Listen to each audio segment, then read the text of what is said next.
If you don't know, I'm Ann Chambers. I'm with the Idaho RV Campgrounds Association. I'm going to use some notes, hope you don't mind. I have a lot of really important information I want to pass on today. First of all, I want to talk about the size and scope of the RV market. I don't want to throw a bunch of statistics at you, so I'm going to read a little short article that describes what's happening in the RV industry way better than I can. When it's finished, I think you'll have a much better understanding of why Tad Jenkins was willing to uproot his family and go take on a big job with an RV manufacturer. So I'm going to read this. Americans have always enjoyed the great outdoors. Especially since 9/11, more and more of them have come to realize that there's no better way to experience the great outdoors than in an RV.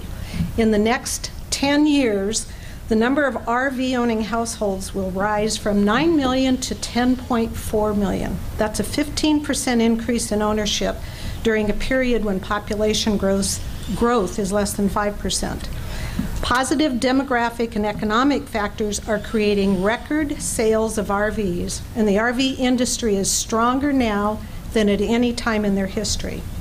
The overall U.S. population is getting older, and people are entering the RV market at a younger age. In this decade, an average of 12,000 baby boomers per day will turn 50.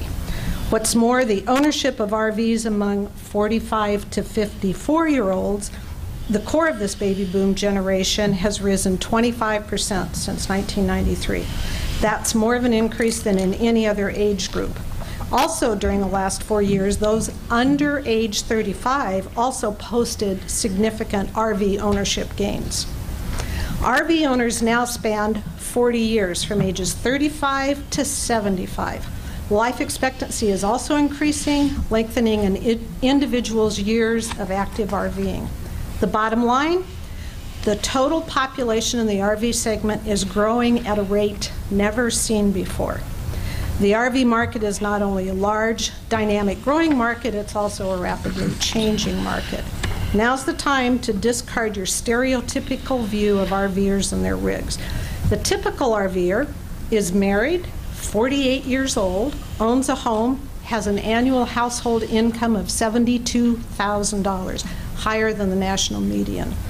RVers also have high ownership rates of all the other toys, all the things you use in outdoor recreation: boats, ATVs, snowmobiles, motorcycles, skis, mountain bikes, etc. RVers also embracing technology to enhance their RV lifestyle with onboard computers, GPS units, and other kinds of systems. These technological breakthroughs are also making RVers even more appealing to even more people. The demographic and economic trends lead us to a new view of today's RV market. So I want you to know Tad is channeling to you today, in absentia, about the importance of this market. So what about Idaho? Consumer demand for Idaho's campground directory confirms that camping is a priority for a significant number of travelers to Idaho. 25% of the travel information inquiries in 2009 included RV requests. 90% of them were from out of state. Through the first 3 months of this year, 38% of the total inquiries included RV requests. With that kind of a background, showing that the RV market is a sizable, lucrative, and growing travel segment, I'd like to go over the elements in our grant request. Hopefully you each have a copy with the element breakdown and the regional request breakdown. First page is just what I emailed you last week. Remember this, on the second page, the amount requested from your region is based on the actual percentage of RV tax collections in your region.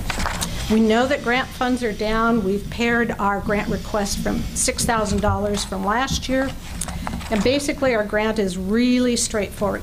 It has proven programs that increase RV travel to Idaho and increase RV spending in the small towns and rural communities that absolutely rely on seasonal RV spending.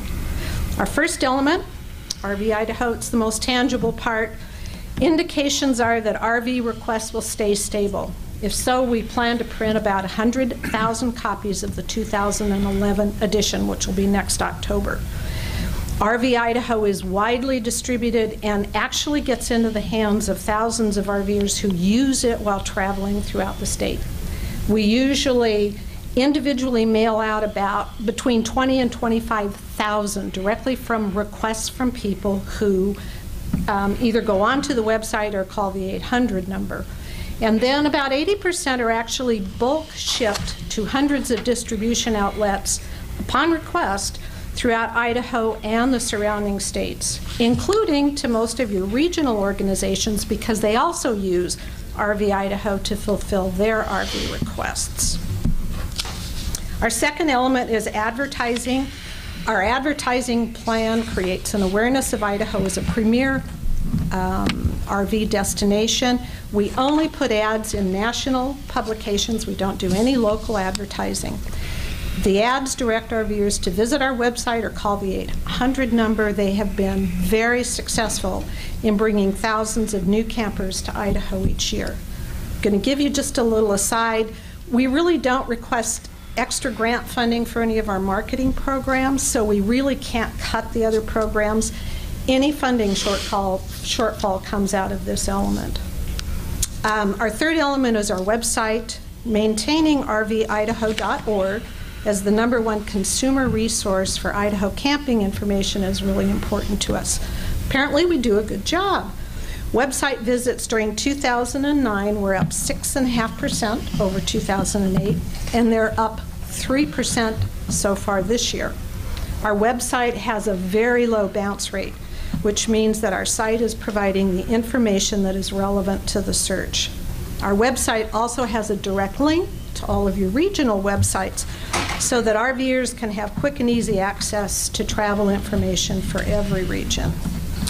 Last year we added the ability to download RV Idaho directly from our site. This year, in addition to general website hosting and maintenance costs, we are requesting $6,100 to add Element 242's RV social networking website. RVers are in the exact demographic range that is leading the growth in social media, so we think this is a good addition to our marketing mix. Our fourth element is really small, just affords us the ability to take advantage of other opportunities as they come along to reach out to the RV market. As you consider our grant request, I encourage you to measure the importance of the RV marketing programs by the impact that RV spending has where economic development through tourism really matters the most. In the small towns and rural communities in Idaho that have few other options for economic prosperity. RV bed taxes do not accurately reflect the size, scope, or the importance of the travel market, of the RV travel market in Idaho. We will all be at the table when the time's right to change legislation to make that different and to work with state parks to hopefully get them to include the 2% bed tax. But until then, we are proud to say that the proven return on your small but mighty RV grant investment every year is new RVers in Idaho's campgrounds, more derrieres and chairs at your regional events, and lots of RV bucks in rural banks, all of which makes really good economic sense for Idaho.